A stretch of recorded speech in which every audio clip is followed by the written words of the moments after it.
20%, mais l'homme représente pratiquement 90% des actions. Donc ça, si on veut voir, le civisme vient des conducteurs. D'accord. Alors, je voudrais savoir, l'incivisme, 90% est causé par l'homme. Alors, je veux savoir, dans les actes d'incivisme, par exemple, le mauvais stationnement, l'alcool au volant, le téléphone au volant, mais quelle est l'infraction qui commet le plus de dégâts? Quelle est l'infraction selon les statistiques? Vous avez des données, vous qui êtes directeur général des transports terrestres, est-ce que vous avez des chiffres à nous donner? On a quand même quelques chiffres. Tout à l'heure, je disais, près de 40% des accidents, n'est-ce pas, proviennent du manque d'attention.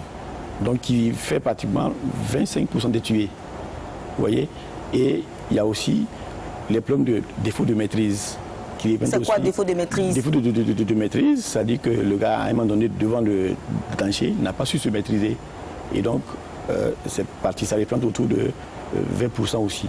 Donc, vous voyez, donc, et il y a aussi l'excès de vitesse. Ah ben voilà, j'en ai c'est aussi un élément important oui. dans les infractions qui sont commises. Donc, l'excès de vitesse, on est autour de 15%, 10 à 15%. Alors, monsieur Ngelben, comment pouvez-vous analyser ces faits? Bon, nous les analysons par le fait que les gens ne sont pas suffisamment responsables. Parce que quand le DG dit 10%, c'est vrai, 90% pour l'homme, 10% pour la technique, mais même cette technique n'est pas aveugle. C'est l'homme qui va monter dans le véhicule, peut-être défaillant ou défectueux, donc ça sera 100% l'homme.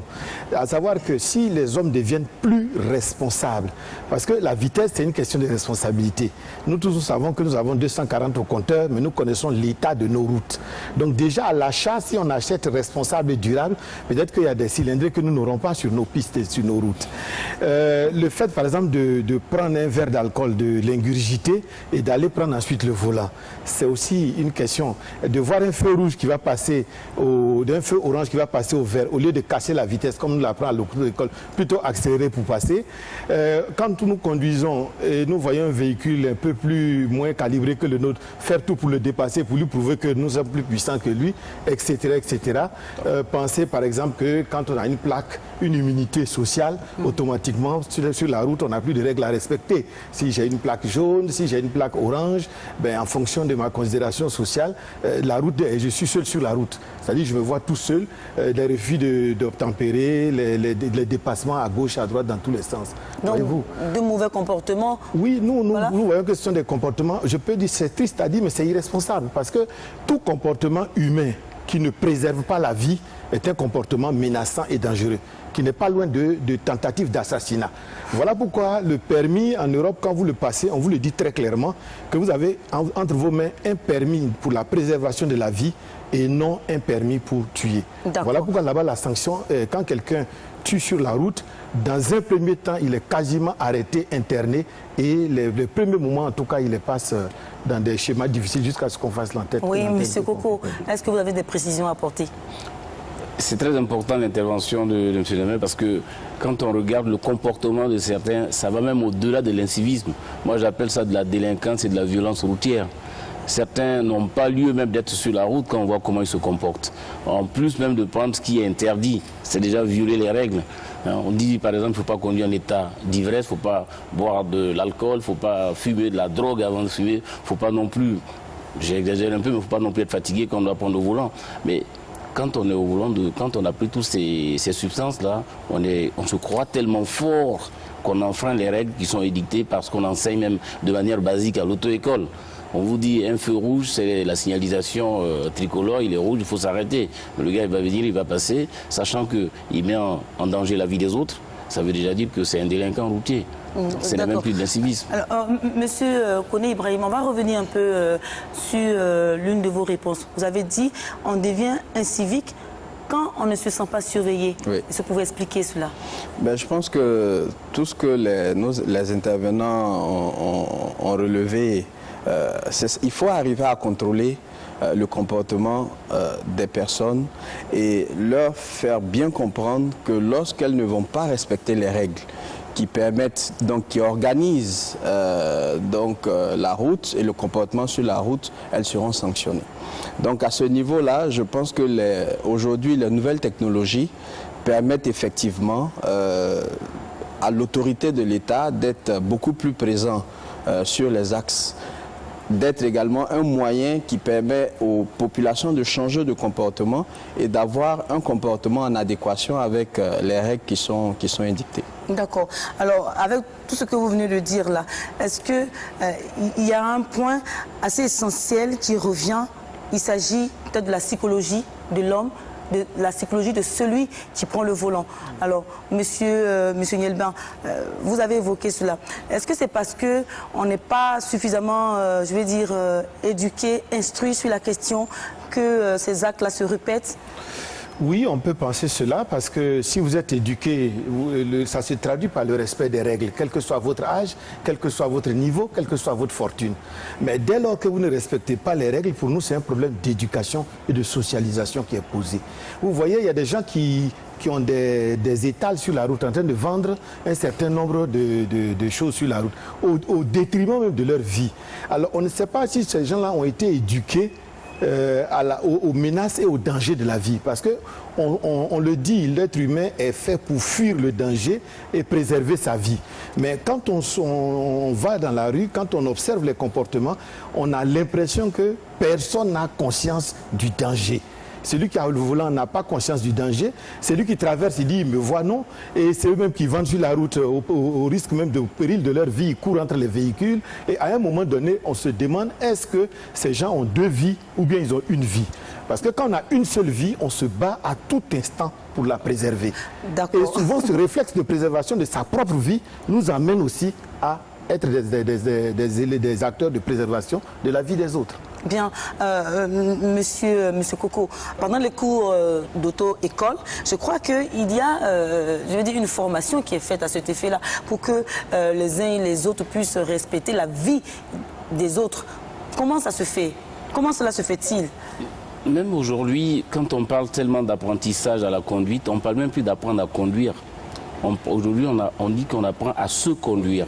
C'est pour faire en sorte que les gens puissent changer de comportement, avoir un comportement citoyen, une conduite citoyenne.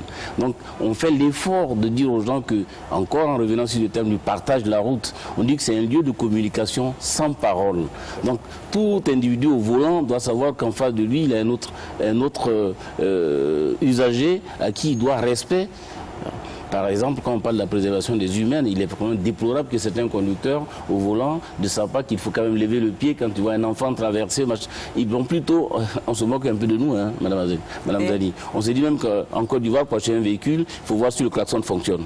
S'il n'y a pas de frein mais que le klaxon fonctionne, on peut l'acheter. Parce qu'on est plus enclin à klaxonner qu'à lever le pied de l'accélérateur. Donc ça veut dire que le comportement citoyen, on doit faire l'effort même dans le nouveau programme de formation qu'on doit avoir de parler plutôt d'une conduite citoyenne pour que les gens changent de comportement à la sortie des auto-écoles. Parce qu'une fois qu'on sort de là, qu'on a le permis, après ça devient une formation post-permis. Mais à la base, il faudrait qu'ils apprennent à se comporter, à être éduqués de manière à être des citoyens qui conduisent en essayant de respecter les autres. Alors, on va aborder l'autre grande articulation de cette question centrale, hein, l'Ivoirien au volant, quel comportement, quelle aptitude voilà, adopter. Alors, au regard de tout ceci, on va se poser la question de savoir comment en est-on arrivé là, messieurs? Comment en est-on arrivé là? À votre avis, qu'est-ce qui s'est passé pour qu'on en arrive à une telle montée d'incivisme sur nos routes? Monsieur Coco.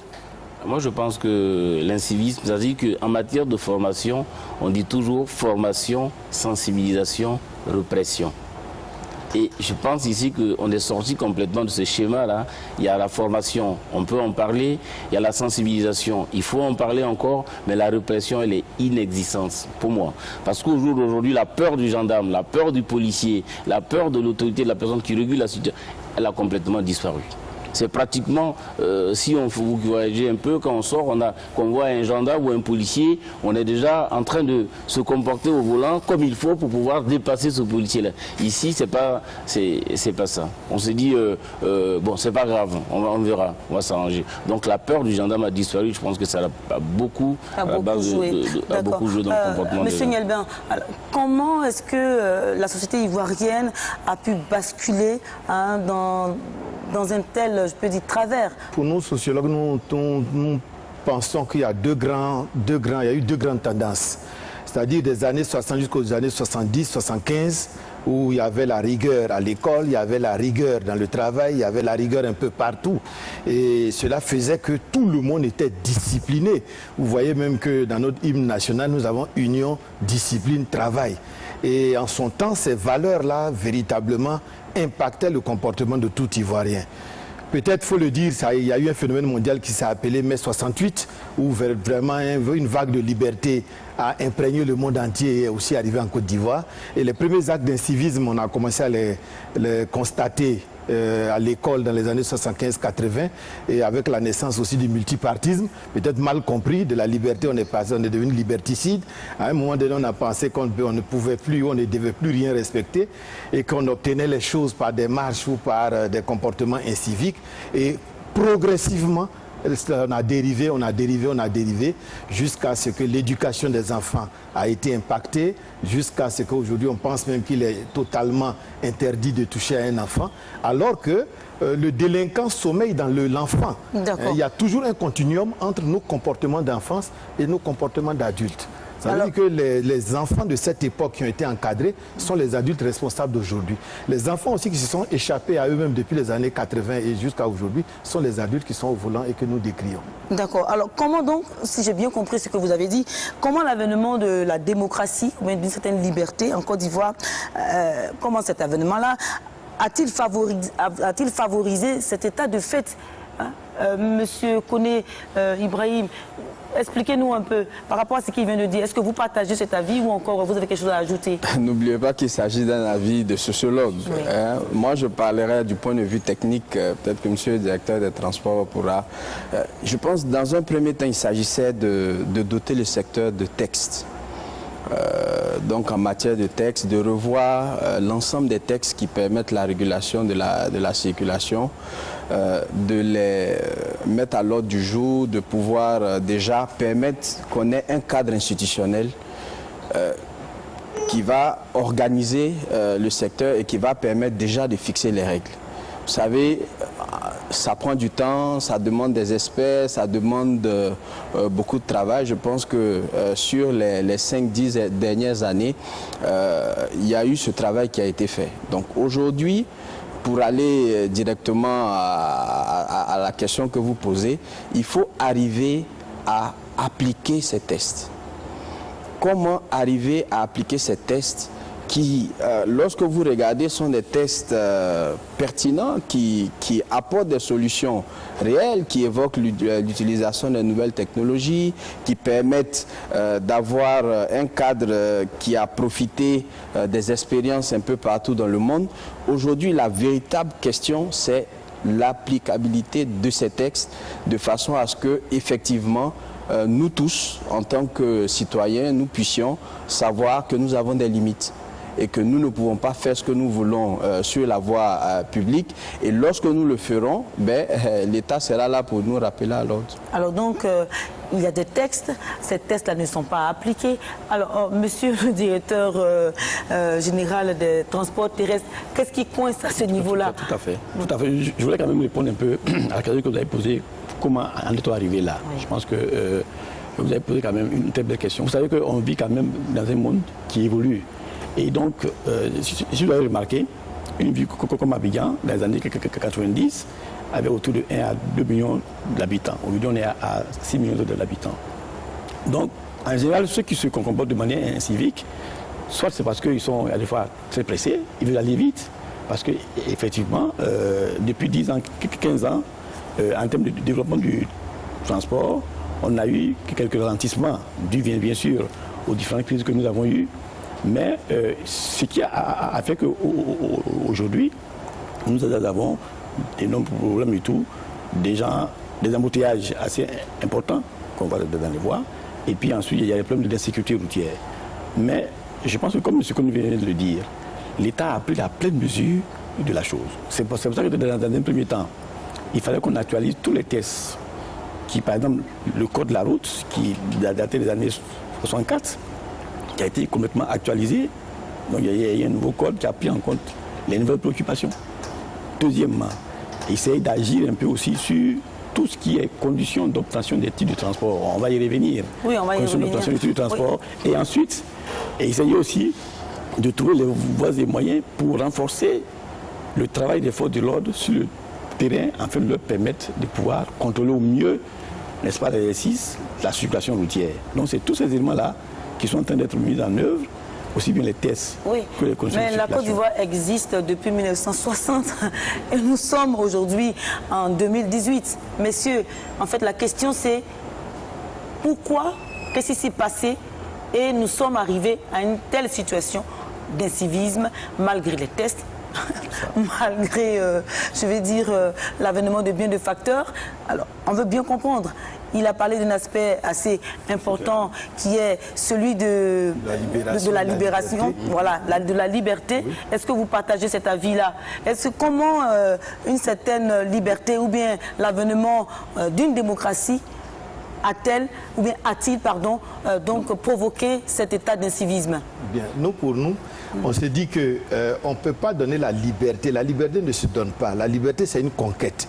Et la liberté a besoin d'un minimum d'encadrement. C'est-à-dire que quand on vous donne la liberté, que faites-vous de cette liberté? C'est-à-dire que je suis libre de conduire, mais qu'est-ce que moi-même j'ai en moi comme autodiscipline, autocontrôle de moi-même? C'est ça les paradoxes de la vie. Les gens, on dit ils sont libres. Mais s'ils sont libres et qu'ils ne sont pas responsables, ça devient pervers, ça joue contre eux. Parce que ça dépend comment chacun utilise la liberté. Si c'est la liberté, c'est faire ce que je veux, automatiquement, vous voyez que ça devient contre-productif dans un groupe. Parce que la liberté des uns s'arrête toujours là où commence celle des autres. Par exemple, il disait les embouteillages. Normalement, quand nous sommes dans les embouteillages, nous devons faire preuve de sang-froid. Parce que là, il y a tellement de densité autour de nous, il y a tellement de menaces et de dangers. Et c'est en ce moment que les gens sont impatients. Vous voyez que ça devient en même temps paradoxal et pervers. C'est-à-dire qu'au moment où il faut développer des comportements conformes, par exemple, quelqu'un qui est libre, il doit être beaucoup plus calme, plus réfléchi, plus responsable et observer les règles, il fait n'importe quoi. Celui qui est dans l'embouteillage, au lieu de dire il y a tellement de menaces, il faut que je sois beaucoup plus responsable, réfléchi et calme, que je garde mon sang-froid, il veut commencer à faire des queues de poisson aux autres. Donc c'est ça le paradoxe de l'homme, que c'est ce qui va venir lui apporter quelque chose d'extrêmement confortable, parfois devient c'est la chose même qui l'amène à développer des comportements. Alors, je vois en filigrane ce que vous dites, il y a un aspect, peut-être un facteur éducationnel dans tout cela. Monsieur Coco. C'est tellement vrai parce que obtenir un permis de conduire, jadis, c'était encore un mérite.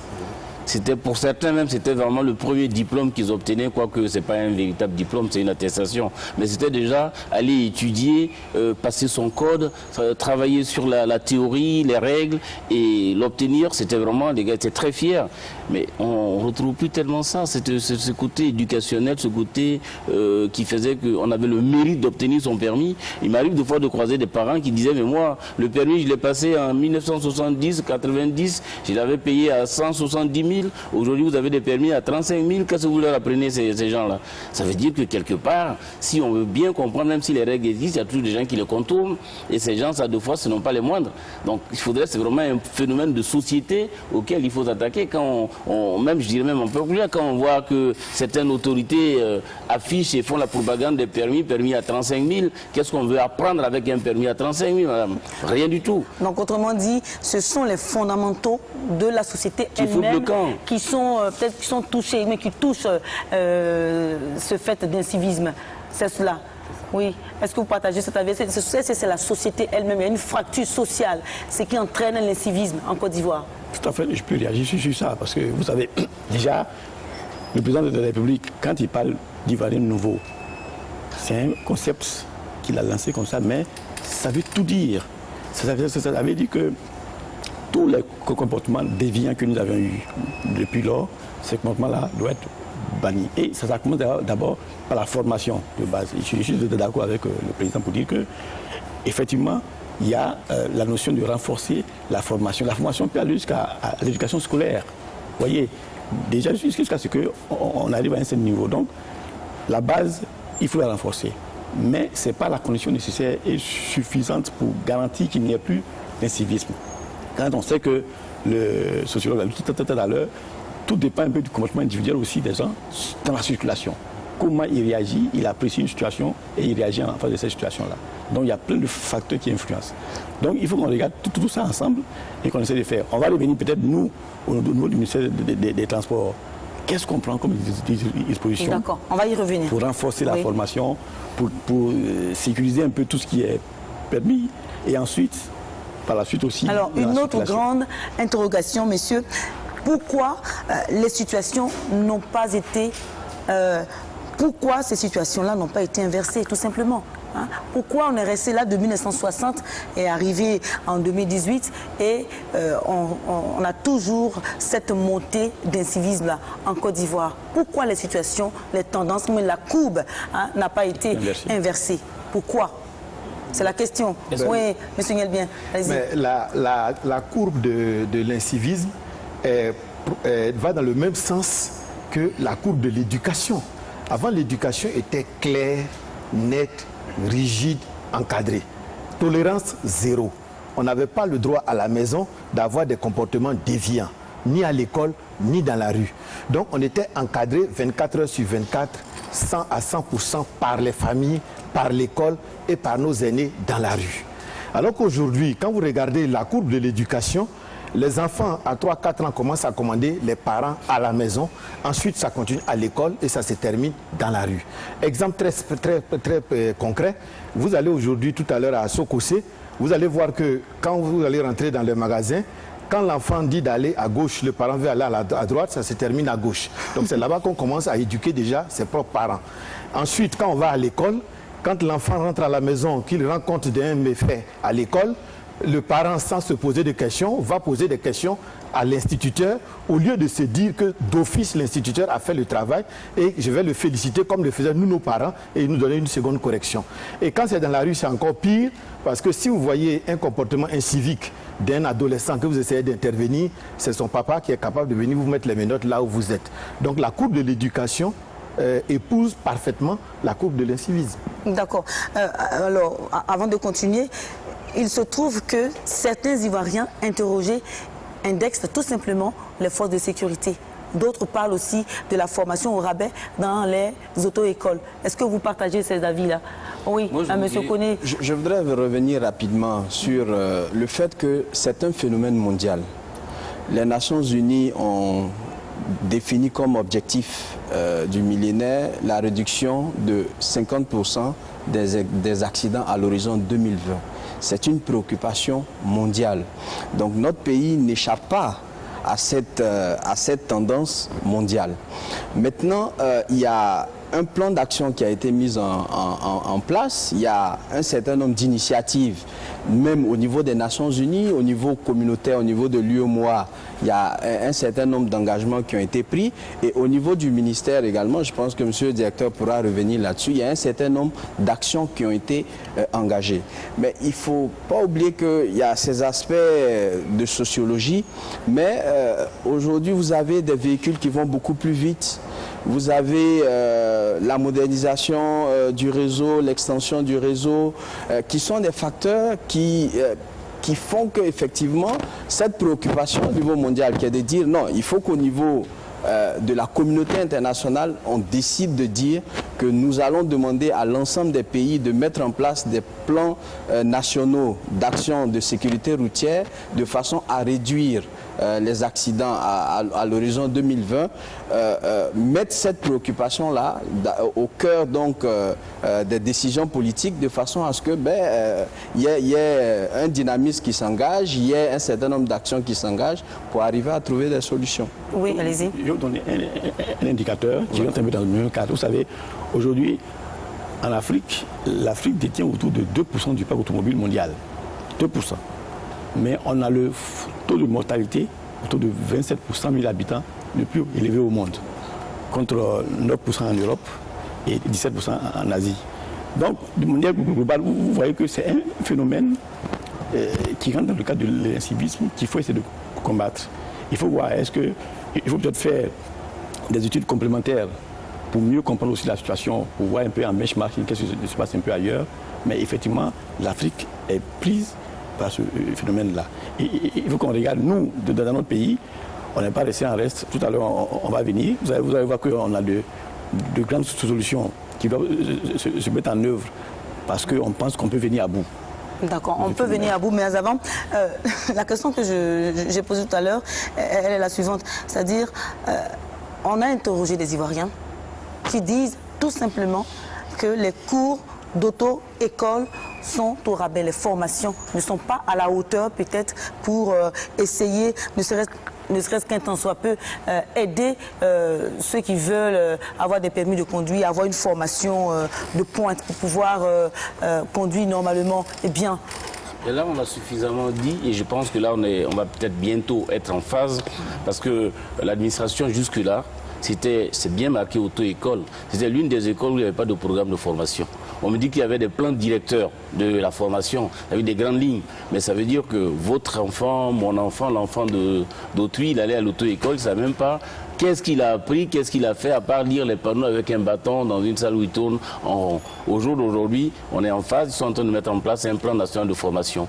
Mais le citoyen lui-même, il n'a pas conscience. C'est-à-dire qu'au jour d'aujourd'hui, quand je dis, comme vous avez parlé, comment inverser la courbe là? C'est que le parent même à la maison démissionne. On a des enfants aujourd'hui qui conduisent à partir de 16 ans, 15 ans. Mais déjà, si on arrive à les éduquer nous-mêmes par notre comportement en famille, ça peut déjà aider. Parce que quand on vient à l'auto-école, des fois, il y en a quand même qui sont surpris de dire, mon enfant, il allait passer le code, il a échoué. Moi, est-ce qu'on échoue au code en Côte d'Ivoire?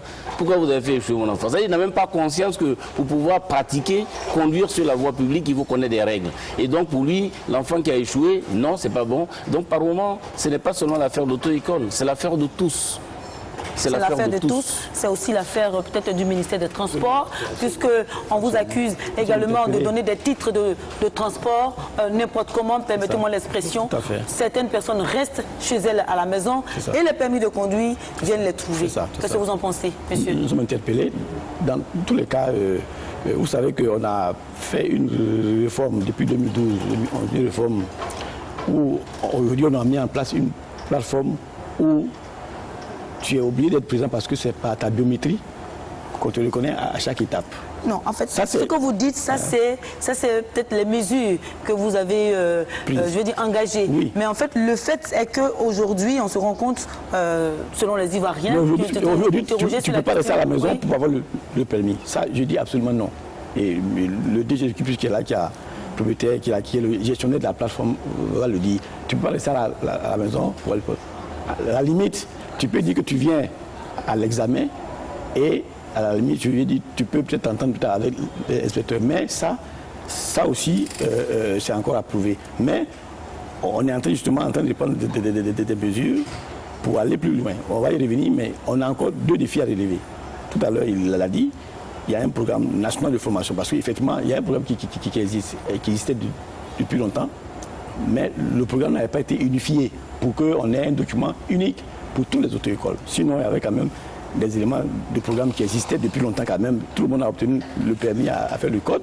On a appris quand même sur un nombre de choses. Aujourd'hui, avec la tendance, avec l'évolution, la prise en compte des NTIC, on va unifier tout le programme. Donc d'ici la fin de l'année, on va sortir un document unique qu'on pourra distribuer, n'est-ce pas, à tout le monde. Deuxièmement, c'est au niveau de l'évaluation. Vous savez que c'est l'élément important. Une fois que tu t'es formé à l'auto-école, que tu viens te faire évaluer au niveau du ministère des Transports, c'est là où aujourd'hui, puisque les inspecteurs assermentés par la justice, qui sont en face, n'est-ce pas, pourquoi je disais tout à l'heure que tu ne peux pas rester à la maison, parce qu'avant qu'on t'évalue, il faut que tu viennes mettre ta biométrie pour que sur la plateforme, on puisse te voir et te noter. Là où on a encore un petit souci à faire, c'est que c'est toujours l'inspecteur qui est en face de l'examinateur. Et aujourd'hui, dans tout le pays, on est passé à une autre phase qui va consister à automatiser davantage cet examen-là pour que, avec les langues, on va traduire en langue vernaculière, le candidat ait affaire seulement qu'à l'ordinateur. Ça nous permettrait de jauger au mieux, sans complaisance, je pense, le candidat. C'est quelque chose qui n'est pas une vue de l'esprit qui va se mettre en œuvre d'ici la fin de l'année. Donc, je veux dire, ça aussi, ça permet de crédibiliser, n'est-ce pas, l'examen qu'on fait. Mais la formation à l'auto-école, justement, reste aussi un problème pour autant. Parce que le tout, c'est s'assurer que le candidat est bien formé. Voilà, oui, monsieur Ibrahim Kone. Je vais vous dire, la technologie, je dirais 1 + 1 = 2. Pour le nouveau candidat, il n'y a pas de possibilité d'arriver en bout de ligne, d'obtenir son permis de conduire si vous ne passez pas par une auto-école. Nous avons aujourd'hui 400 auto-écoles qui sont sur la plateforme. Ces 400 auto-écoles ont été enregistrées, ont un mot de passe, préenregistrent leurs candidats en ligne.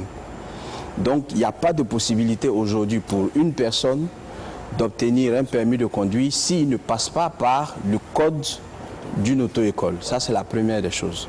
La deuxième des choses, c'est que la plateforme que nous avons mise a permis à l'État d'avoir une visibilité sur l'activité des auto-écoles. On sait exactement combien d'auto-écoles nous avons aujourd'hui en Côte d'Ivoire, combien de candidats ces auto-écoles-là préenregistrent par jour, par mois, on a toutes les statistiques et on a la traçabilité de ce candidat parce que quand il s'inscrit sur la plateforme, il y a un dossier numérique qui s'ouvre et ce dossier-là s'actualise au fur et à mesure qu'il évolue sur la plateforme. Je crois que M. Koko est là, il pourra vous le confirmer. Maintenant, ce dont il s'agit, c'est de mettre du contenu. Donc nous, sur la plateforme, l'auto-école a préenregistré le candidat. Ce candidat-là, il a un volume horaire de 15 séances pour pouvoir aller au code. S'il ne valide pas les 15 séances au niveau informatique, il ne peut pas aller au code. Ce dont on a besoin maintenant, c'est d'un programme national de formation qui va permettre effectivement à ce candidat-là de suivre un programme pédagogique. Oui, là vous êtes déjà dans les solutions. Voilà. Mais là, justement, ma préoccupation, oui, nous tous ici, voilà, nos préoccupations, c'est que comment faire pour inverser la courbe. Voilà. Et pourquoi depuis la courbe n'a pas été inversée? Voilà. Ça, c'est la question à laquelle nous répondons maintenant. Alors, les Ivoiriens ont également évoqué la question de la régulation.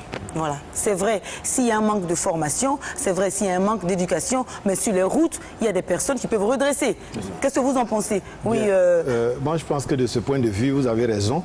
Il faudrait identifier clairement toutes les parties prenantes de la route, à savoir les populations, à savoir l'État, parce que personne ne pourra seul réussir à inverser les tendances. Sinon, pour nous sociologues, on dirait franchement que chacun balaie devant sa porte.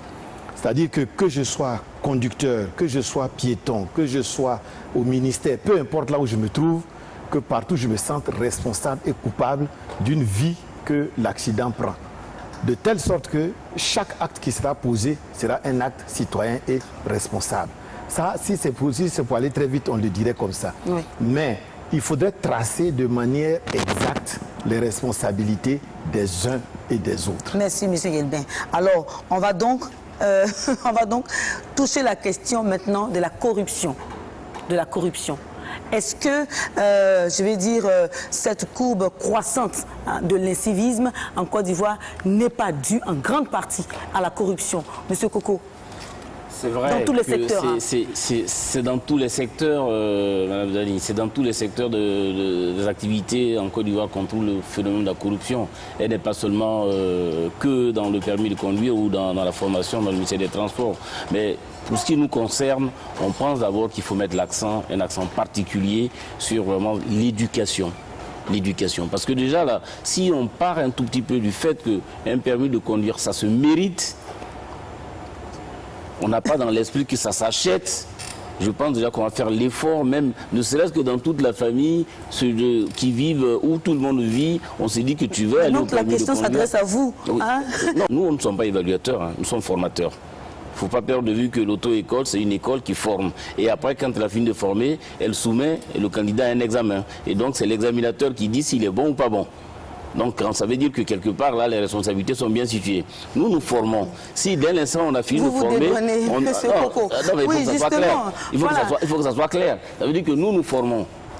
C'est comme dans toutes les écoles. On forme. Quand on a fini de former, on soumet le candidat à un examen. Il est reçu, il est reçu. Il n'est pas reçu, il n'est pas reçu. Ça ne nous incombe pas. Mais seulement ce qu'il faut dire, c'est que c'est un problème, comme je dis, c'est un problème de tous. Il faut vraiment, moi j'arrive deux fois, que ce soit personnel ou au niveau de toutes les autres écoles, de dire que le monsieur, quand il n'est pas bon, dites-lui qu'il n'est pas bon. Parce qu'il ne sera pas seulement un danger que pour lui. Il sera un danger pour lui et pour les autres.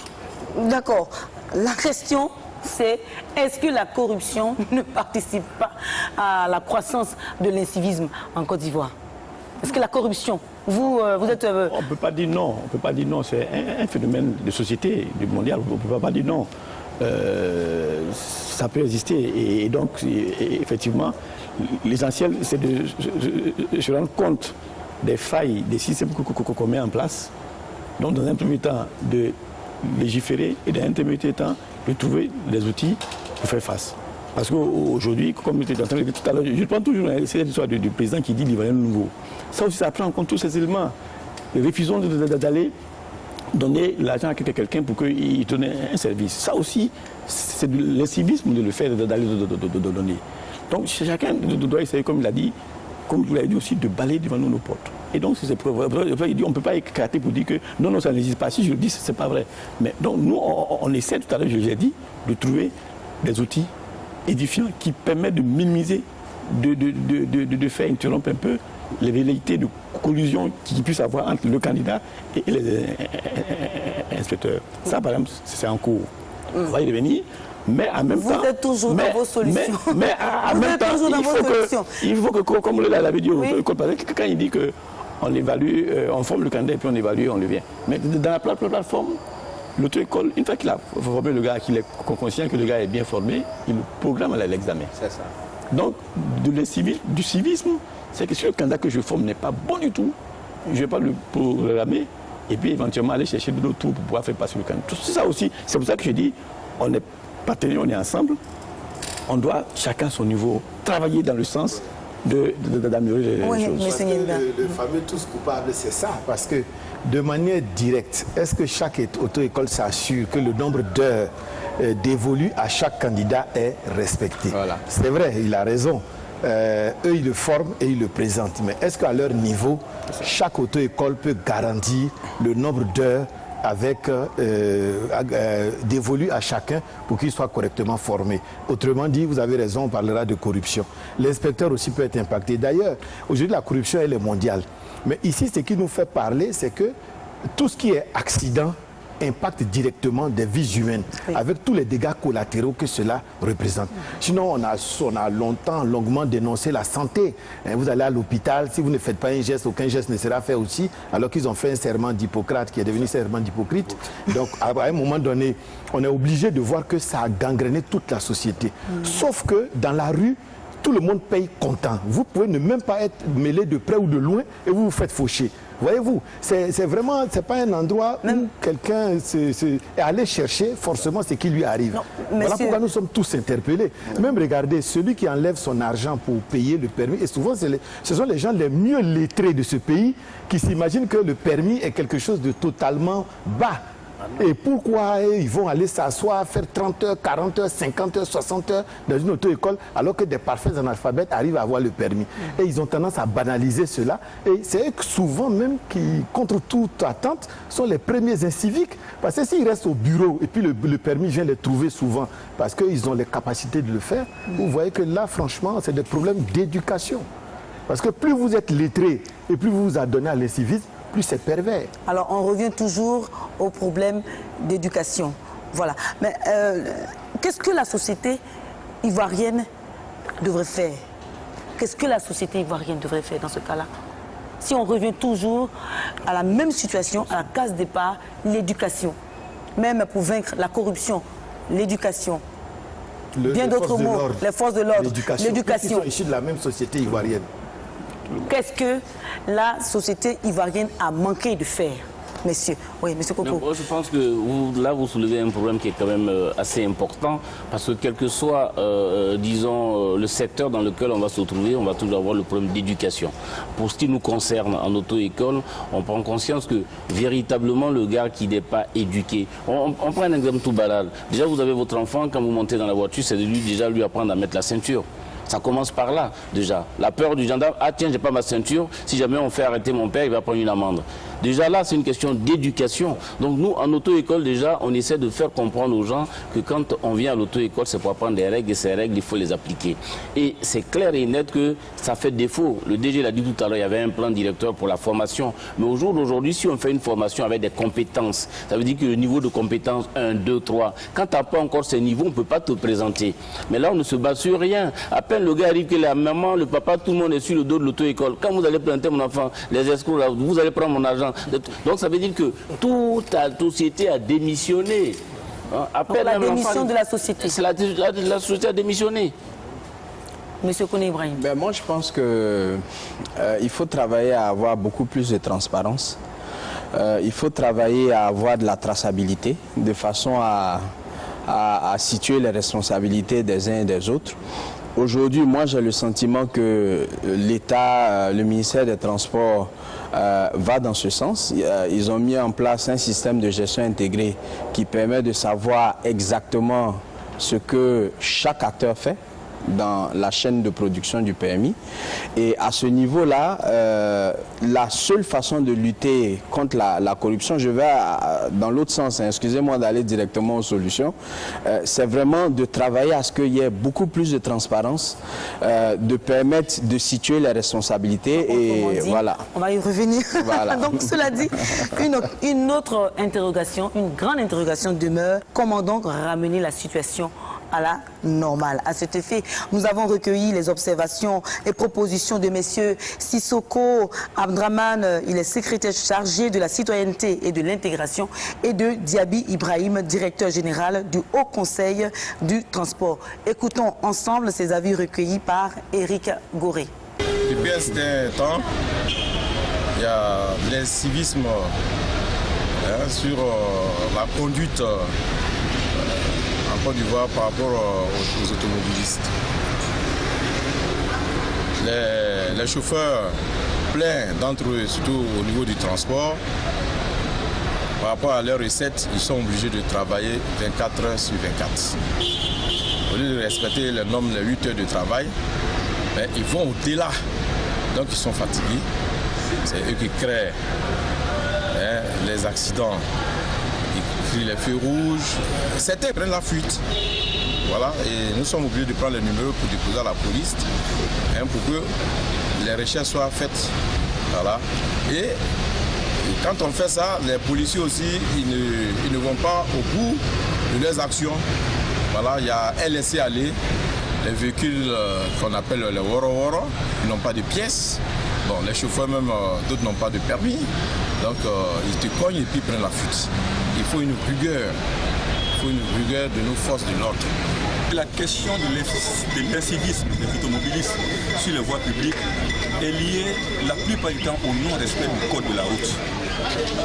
Ce non-respect du code de la route est devenu aujourd'hui un phénomène social dans nos grandes villes du Côte d'Ivoire.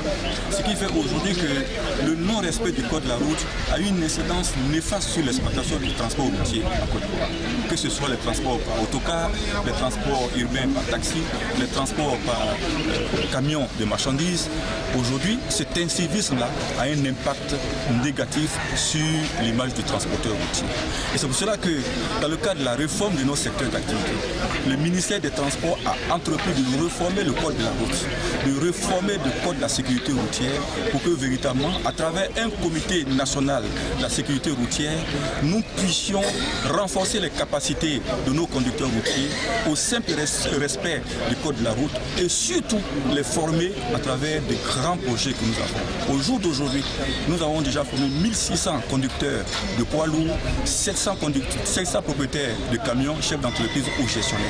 Le tout s'inscrit dans le fait que nous devons non seulement être transporteurs, mais avoir surtout un marché de conducteurs consciencieux, formés, respectant les codes de la route pour que véritablement la question du désordre qui est entraîné par cet incivisme puisse être corrigée et que l'impact positif sur notre profession puisse être ressenti par tous. Retour sur le plateau de cette émission spéciale. Nous décryptons l'incivisme au volant. L'Ivoirien, comment se comporte-t-il quand il est au volant? Messieurs, une interrogation est posée dans ce reportage. C'est comment faire pour résoudre durablement cette épineuse question de l'incivisme au volant. Et je vous pose cette question. Messieurs, vos solutions. Oui, monsieur Kwaku. Les solutions, nous en avons quand même assez. Et il faut dire qu'au niveau du ministère des Transports, on a donc pris la pleine mesure des conséquences de l'incivisme. Égale insécurité routière, égale congestion de la circulation. Donc, comment faire pour fluidifier la circulation et donc permettre une mobilité intelligente des biens et des personnes. Donc, vous voyez un peu la problématique qui est tracée. Alors, comme sous solution, il y a une base à ce qui concerne le cadre institutionnel. Tout à l'heure, on parlait. Quelles sont les lois qu'on peut prendre en plus pour essayer de régenter un peu la circulation? Vous avez vu que, comme je l'ai dit, on a actualisé le code de la route. Aujourd'hui, où on a instauré un permis à point, on va y revenir, je vais expliquer après. On va expliquer le permis à point, qu'est-ce que c'est exactement? Ensuite, on a instauré un permis professionnel pour ceux qui veulent faire de la conduite une profession. C'est-à-dire que quand tu as le permis C, D ou E, que tu veux conduire un autocar ou bien un grumier, en plus du permis initial, on va te former pour que tu puisses avoir un parchemin qui te confère le rôle de chauffeur professionnel. Donc avec tous les cours de civisme et tout ça à faire.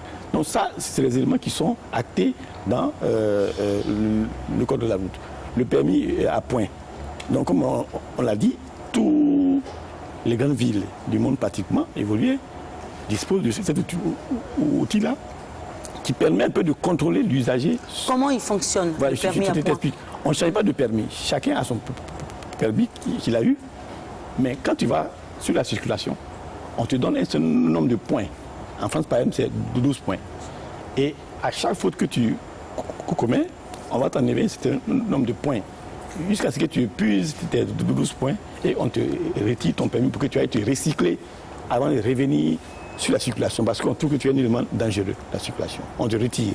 Donc ça, par exemple, c'est un outil qui va s'appliquer bientôt parce que notre base de données est en train de se consolider.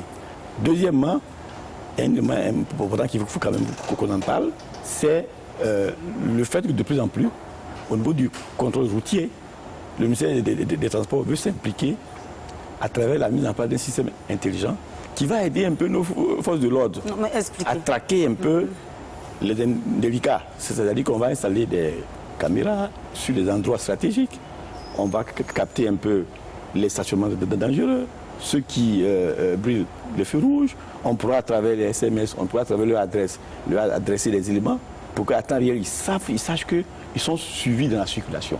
Et je pense que ça va aider un peu les gens qui ont dit « Ah non, nous sommes suivis, si j'ai reçu un 2 ou 3 SMS pour dire qu'il y a brûlé un feu, donc c'est que je suis suivi. » Et ça va aider un peu les forces de l'ordre à pouvoir, n'est-ce pas, traquer et mettre la main sur ces gens. Donc, c'est les actions que nous, ministère des Transports, puisque nous, on n'a pas pour rôle, n'est-ce pas, d'être sur la route et contrôler, mais on va aider nos forces de l'ordre. La question peut-être que soulèvent ces mesures-là, est-ce que ces solutions-là sont durables? Est-ce que la mise en place de ces solutions-là peut se faire simplement? Est-ce que ça peut être exécuté simplement? Est-ce que c'est durable? Monsieur le sociologue ou encore monsieur Coco, est-ce que c'est durable? On cherche des solutions durables en fait. Des solutions durables, il peut en avoir de toutes sortes. Mais je veux dire que déjà au départ, on a parlé tout à l'heure d'éducation. Et véritablement, pour venir à bout de ce phénomène, il faut commencer d'abord par l'éducation. Ça veut dire introduire déjà ce qu'on appelle la sécurité routière au primaire, même à la maternelle. Commencer déjà à éduquer les enfants. Et de deux, pour aller un peu plus vite, de deux, quand on va commencer à parler de formation et permis de conduire, il va falloir qu'on se base sur un programme, ce qui est en train d'être fait. Et aussi, il y a un coût unitaire selon les catégories de permis, parce que c'est tout et n'importe quoi. C'est vrai, compte tenu des moyens, du niveau de vie des gens, ils vont forcément au moins cher. Mais si on arrivait à mettre un programme qui obéit à un certain coût, tout le monde va s'y mettre et je pense qu'à partir de là, on va faire une véritable éducation routière. Et là, ça pourra changer le comportement des gens. Parce que le permis bana, comme on a coutume de dire, qu'on peut avoir n'importe comment, on reviendra là-dessus parce que le Mais là, vous n'avez pas répondu à la question. En fait, je vous demandais de réagir sur ce qu'il vient de dire. Est-ce que la mise en place de système intégré, le système intelligent, tout cela. Bon, est-ce que ça, ce sont des solutions? C'est fait ailleurs, mais c'est le suivi. Est-ce que le suivi sera vraiment effectif pour que cela soit durable dans le temps? Mais c'est pour ça que j'étais en train de dire que c'est un peu l'affaire de tous, parce que si on parle de transport intelligent, qu'on met des caméras de surveillance, il y a bien des humains qui vont les contrôler et qui vont verbaliser. Donc ça veut dire toujours que si tout le monde veut aller dans ce sens-là, si on regarde dans le même sens et qu'on peut déjà diminuer l'intervention humaine pour qu'il y ait moins de corruption, ça veut dire que c'est des solutions déjà durables. Ça va peut-être obéir à une certaine logique qui va permettre aux gens de changer de comportement. C'est en changeant de comportement qu'on va essayer de lutter contre l'incivisme. Donc ça peut être une solution. Est-ce qu'il ne faut pas revoir les conditions d'octroi peut-être du permis de conduire? Est-ce que ça c'est... Ou bien vous avez un autre argument là-dessus? Oui, moi ce que je voulais dire, comme nous avons dit que chacun doit faire sa part, il y a un cadre institutionnel évolutif qui est dévolu à l'État. Même ce rôle d'éducation aussi, l'État doit s'impliquer. Parce qu'aujourd'hui, à partir de 2-3 ans, votre enfant vous échappe, il est à l'école. Et donc, ce rôle d'éducateur que les parents jouaient, ils ont du mal à le jouer. Puisque l'enfant fait 8 heures à l'école, vous êtes au travail, quand vous revenez, il dort.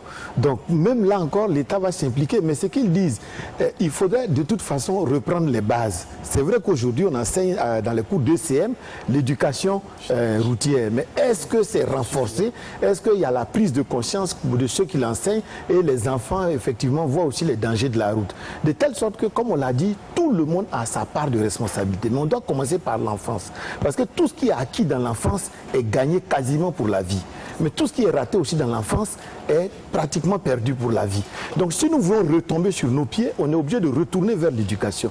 On est obligé de voir aussi que ce sont des choses importées dans notre culture. Le véhicule n'est pas dans la tradition africaine. La route, ce n'est pas quelque chose d'africain. Le commerce, le business, la corruption, tout ça, ce n'est pas africain. Mais comment ça a pu se superposer et nous gangréner jusqu'à l'os, au point où même ceux qui ont produit ces choses-là sont surpris par nous-mêmes, notre comportement, dans notre capacité d'appropriation. Et l'Africain qui passait pour être désintéressé, humain et honnête, aujourd'hui, il demande aux autres comment redevenir honnête. Alors que quand il faut retourner dans sa propre source, c'est beaucoup plus facile. Les Blancs ont connu des millénaires pour se redresser. Mais nous, on n'avait même pas ça en nous, jusqu'à dans les années 60-70. Et aujourd'hui, on est totalement impuissant. On pense qu'on ne peut pas revenir aux sources. Non, moi, je pense que c'est de faire une très bonne introspection, de se dire que quand on dit que c'est mauvais, ça ne sert à rien de regarder l'autre, c'est de se regarder soi-même. Et si chaque fois que je vais prendre le volant, je suis sur la route, je suis à pied, partout où je suis, je me pose la question qui est très simple. Est-ce que j'ai conscience du danger ou pas? Est-ce que je cherche à protéger ma vie et celle des autres ou pas? De telle sorte qu'on se classe nous-mêmes avant d'attendre que l'État vienne nous classer en civistes et en inciviques. Oui, M. Kouné Ibrahim. Moi, je voudrais vous rassurer, ces solutions-là sont durables parce qu'elles ont marché ailleurs. Elles ont marché ailleurs. Les pays que vous prenez comme référence avaient les mêmes situations d'incivisme, de mort sur les routes. Ils ont réussi à inverser la courbe par l'utilisation des nouvelles technologies, par des programmes d'éducation, de sensibilisation des populations. Mais pour être très spécifique, voilà. Vous avez dans le transport, vous avez le transport, je dirais le transport de personnes et de marchandises qui est plutôt professionnel. À ce niveau, je pense qu'il y a un travail, et fort heureusement, le ministère a commencé, de professionnalisation déjà du transport. De façon à ce que le transport devienne une profession à laquelle on accède en répondant à un certain nombre de critères et en ayant conscience de son rôle. Donc c'est un métier. Donc n'importe qui ne peut plus devenir transporteur. Ça devient un métier valorisant qui, en tant qu'acteur économique, on devient donc transporteur. Donc déjà, c'est très important ce travail institutionnel que le ministère a fait pour formaliser le secteur du transport, le mettre déjà dans un rôle formel. Ensuite, il y a le conducteur. Parce qu'il y a le transporteur qui est le propriétaire du véhicule, mais il y a le conducteur. Et à ce niveau-là, je pense qu'il faut qu'on y travaille en permettant à ces chauffeurs-là d'avoir un statut, de pouvoir prétendre à une retraite, de pouvoir avoir un certain nombre de conditions de travail qui valorisent leur métier, mais qui leur démontrent également qu'ils sont pris en compte. Parce que souvent, on vous dira, quand vous posez la question, il dit non, je cours derrière ma recette. Il faut que j'arrive à faire ma recette. Ouais. Donc, il faut qu'on arrive à formaliser déjà, à travailler sur ces chauffeurs professionnels-là, à montrer leur importance. Et je pense que le ministère a commencé avec un certain nombre d'organismes internationaux à faire des recyclages, des formations au niveau de ces chauffeurs. Maintenant, il y a le grand public. Oui. Sur le grand public, il n'y a pas 10 000 solutions. Il faut arriver à sanctionner.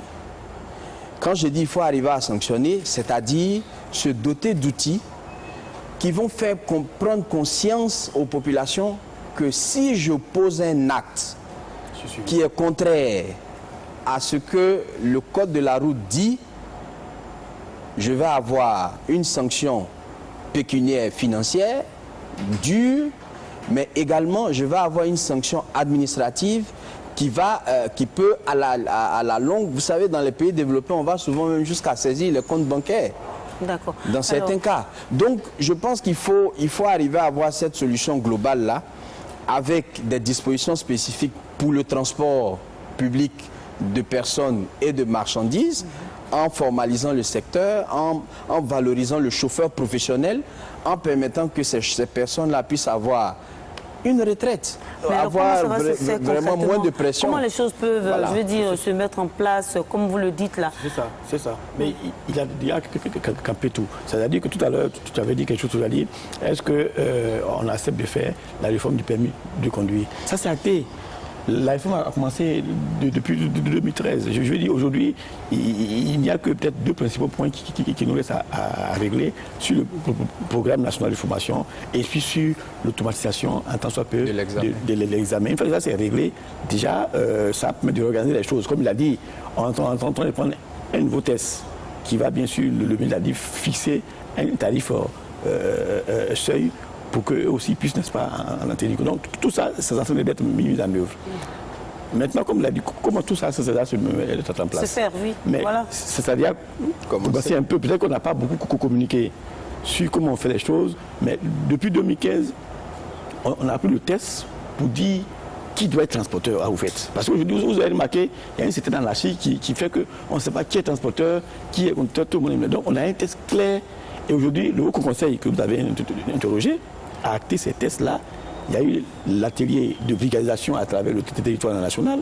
On a parcouru tous les 10 grandes régions avec le ministre des Transports pour parler aux gens, pour leur dire voilà les nouveaux tests qui vont régenter le secteur. Donc tout le monde a participé à les préfets, tout ça. Aujourd'hui, c'est la mise en œuvre. Comme il l'a dit, c'est un secteur où il faut jouer sur tous les acteurs. Bien. Alors, il faut jouer sur tous les acteurs. On va parler des automobilistes, de ceux qui ne font pas du transport un métier.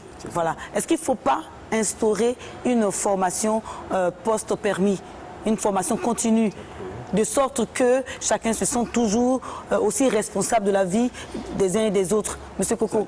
C'est justement cette réforme-là qui est en train d'être mise avec le CACR, où ils vont être obligés de revenir, les professionnels de revenir tous les 2 ans. Mais aussi, il y a certaines entreprises qui ont compris que le fait d'avoir des chauffeurs irresponsables, ou du moins qui ne savent pas, je pèse mes mots, qui ne savent pas très bien comment ça se passe, ils peuvent essayer de mettre en place des politiques de sécurité routière dans leurs entreprises, de manière à mettre en place des politiques de formation ou de recyclage, ou des piqûres de rappel tous les 2 ans, de manière que les gens puissent apprendre à respecter ou à conduire un véhicule de manière rationnelle. Ça veut dire on tient compte des règles, on tient compte aussi de l'environnement, on tient compte aussi des autres usagers, et tout ça, ça permet de rentabiliser. C'est même pratiquement une niche pour une entreprise, parce que là, le gars il va apprendre à bien se comporter, donc il va consommer moins de carburant, il va apprendre à bien se comporter, faire moins d'accidents, il va apprendre à bien se comporter, ça veut dire que l'absentéisme ne va pas être assez élevé, donc à tous les points de vue, l'entreprise gagne. Donc ça veut dire que c'est vraiment un problème de société où si tout le monde s'implique, ça va forcément donner des résultats positifs.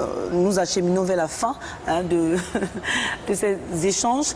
Alors, M. Koné Ibrahim, vous en tant que technicien du domaine, votre mot pour terminer tout ça? Je voudrais dire que le secteur des transports est très important dans notre société et c'est quelque chose qui touche à la vie des populations au quotidien. Malheureusement, c'est un des secteurs également où, à travers le monde, les réformes qui touchent au secteur du transport sont les plus difficiles. Prenons l'actualité en France récemment, vous avez vu un peu tout ce qu'il y a eu comme bruit autour de la limitation de vitesse qui est passée de 90 km/h à 80, la SNC. Donc c'est un secteur sensible. Donc ce que je voudrais lancer comme message pour vraiment arriver à résoudre ce problème d'incivisme au volant, c'est d'avoir une responsabilité d'ensemble. Et à ce niveau-là, je profite du plateau vraiment pour lancer un message particulier à l'attention de la presse. Il faut que véritablement la presse puisse aider. Moi, je suis acteur privé, mais je suis au quotidien aux côtés du ministère des Transports, qu'on puisse aider nos autorités à faire comprendre effectivement qu'aujourd'hui, nous avons la nécessité, l'obligation d'appliquer les textes qui permettent effectivement de réguler la circulation, qui permettent d'organiser le comportement des uns et des autres sur la voie publique. D'accord. Monsieur Ngelvin. Oui, moi je dirais que nous sommes en Afrique, nous sommes africains, nous savons ce que vaut une vie. Nous savons que quand quelqu'un travaille, il arrive à nourrir en 10, 15, 20 personnes. Et on n'a pas le droit d'arracher brutalement ces vies-là, parce que ce n'est pas nous qui allons nourrir ce que la personne reste derrière. Tout le monde est pratiquement, tous ceux qui ont des voitures en Afrique ont toutes les chances d'être soutien de famille. Donc c'est véritablement devenir digne. Quand on est homme, quand on est digne, on ne pose pas d'actes entre guillemets animal, parce que la brutalité de l'arrachage des vies humaines, ça c'est plutôt réservé à l'animal. Mais l'être humain, il est doté de bon sens, il est doté de sang-froid, il est doté de facultés qui l'amènent à créer, à avoir l'instinct de survie.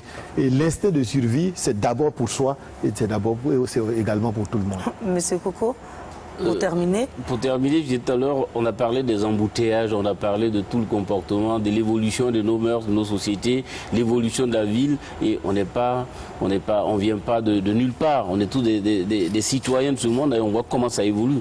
Quand de fois à 18 h il y a des embouteillages qui ne disent pas leur nom, dû au fait que quelqu'un soit passé au feu rouge ou allé se bloquer complètement une intersection, ça c'est de l'incivisme.